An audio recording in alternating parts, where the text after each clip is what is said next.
As I move on with this podcast, and it develops and it evolves, mostly through the contribution of some of the people that listen to it, which are very few, I recognize it, and I am sure that that number will grow.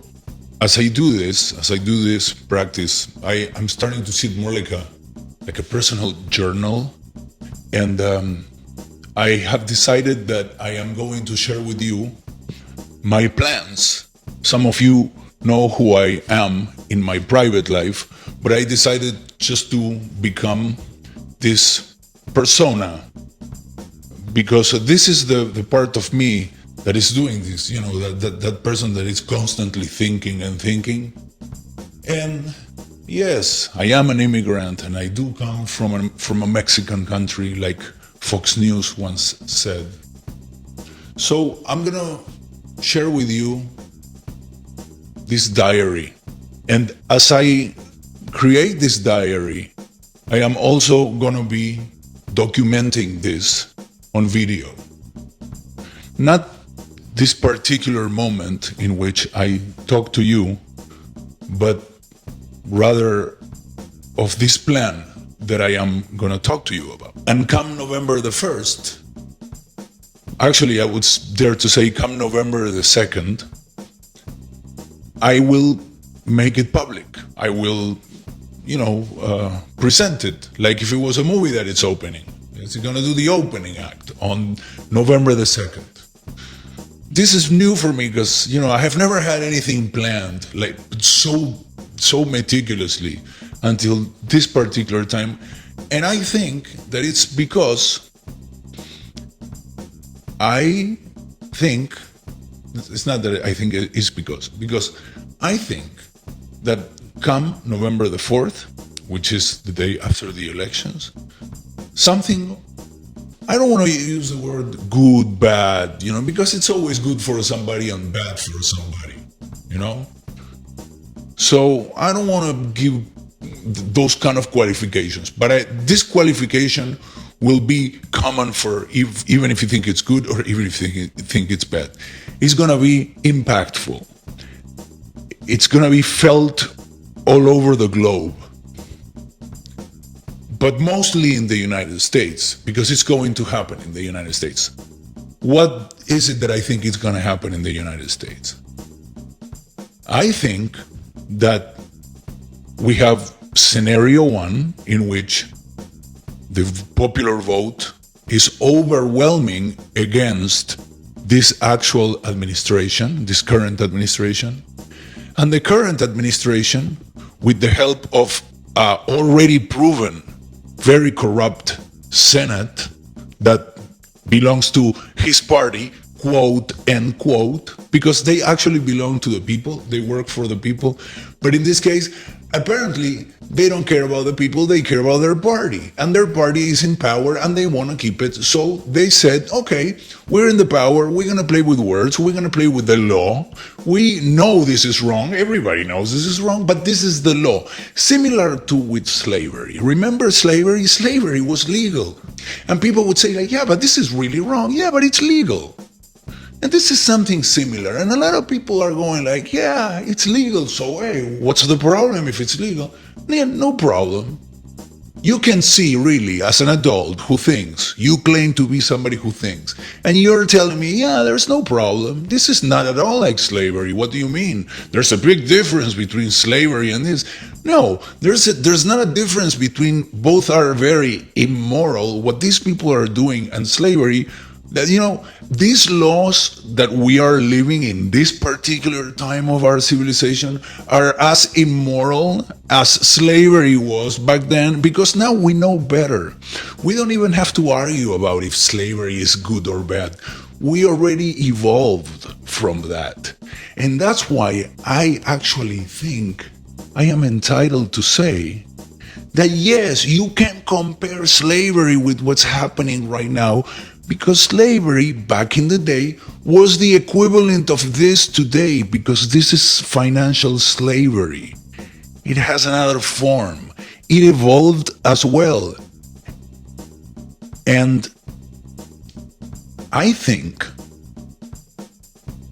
that's what's going to happen is that when these people start, this Senate and the typical bitch McKremlin, Donald Turdump, and Brett McRapis, and the guy, Brett Rapanov, Brett, the Supreme Justice Rape, or Brett Rapanov. I like that name, Brett Rapanov. Those guys, and William Barr will come. We'll give him a nickname. And this, you think they're not gonna help him? They're gonna shut down the country and they're gonna put it under a siege, because a lot of people, the guys who voted against him, are gonna actually raise up and they are gonna protest, and then all of these bikers that this president says are with him are gonna go with their R-15s in the quest of a Medal of Freedom, just like a Rush Limbaugh got, because that's what it was all about. The message that day, by giving Rush Limbaugh the Medal of Freedom, was basically telling all the people from the KKK and all the neo-Nazis to raise up in arms and protect Mr. Orange Trump. And that's what it was all about. So, coming back to my plan, what I say is going to happen is that after the election, either he loses by a landslide and he's going to say that the game was rigged and there was a fraud and he's not going to accept it, or scenario two, he's going to, just like 2016, he's going to be right there, maybe the popular vote will be 4 million or 5 million, but it won't be like a landslide. And then the Electoral College is going to say, no, we re-elect Orange Trump. And that's it. And that's what's going to happen. In either scenarios, a group of people are going to be very upset and going to get violent. And then another group of people are going to go in the quest of the Medal of Freedom given by the president, who appears to pardon everybody who kills or who does harm to a libtard. And that reminds me a little bit to how Germany was going on before Hitler and the Kristallnacht. And I think that in today's civilization, Kristallnacht will happen either on the 4th of November or around that time. And I think that the way it's going to present itself is like a civil war. People, civilians who has been buying weapons courtesy of the NRA, some of them have been collecting like an arsenal. And then on the other side, some people has a gun. A lot of us don't have guns because I don't want to live in that world. So because I don't want to live in that world, I think I'm going to watch the elections from abroad. If I am right, I'll come back.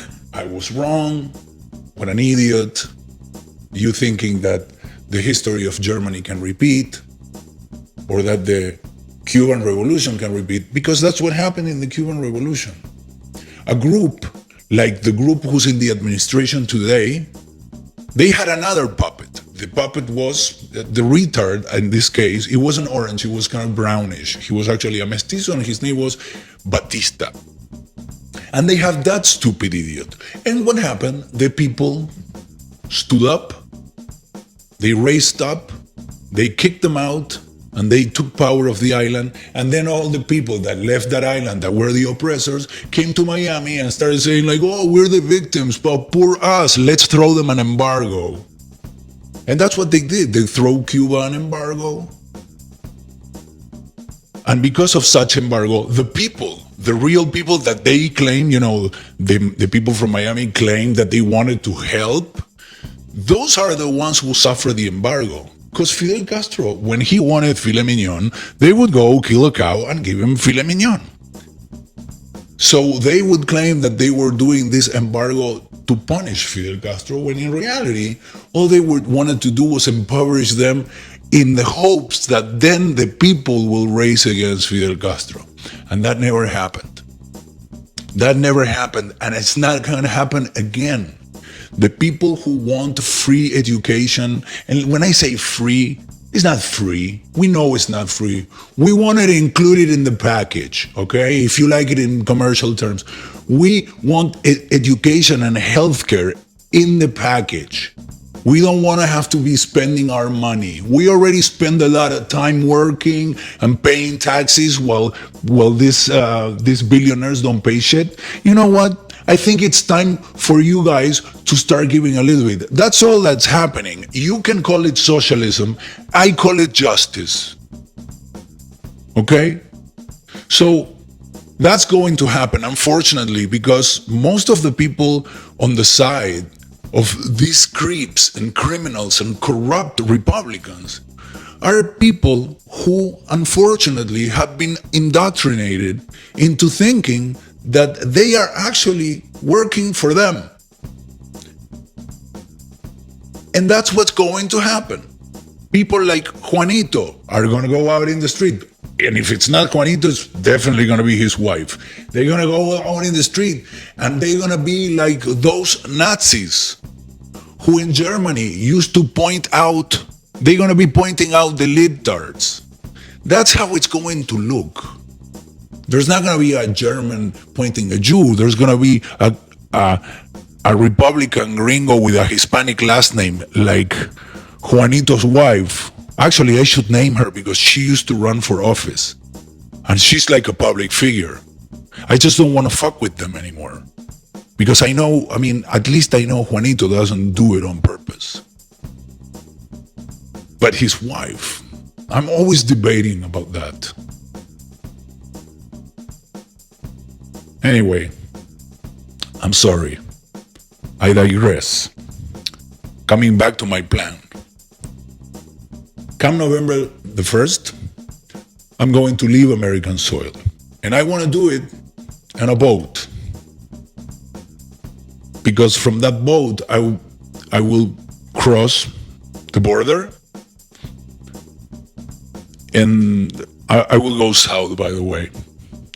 I just don't know whether I'm going to do it through Florida or through California. But if we do it through Florida, which is going to be very funny because I call it Florida, and can you imagine going back? But yes, there is a possibility that I will go back to Florida.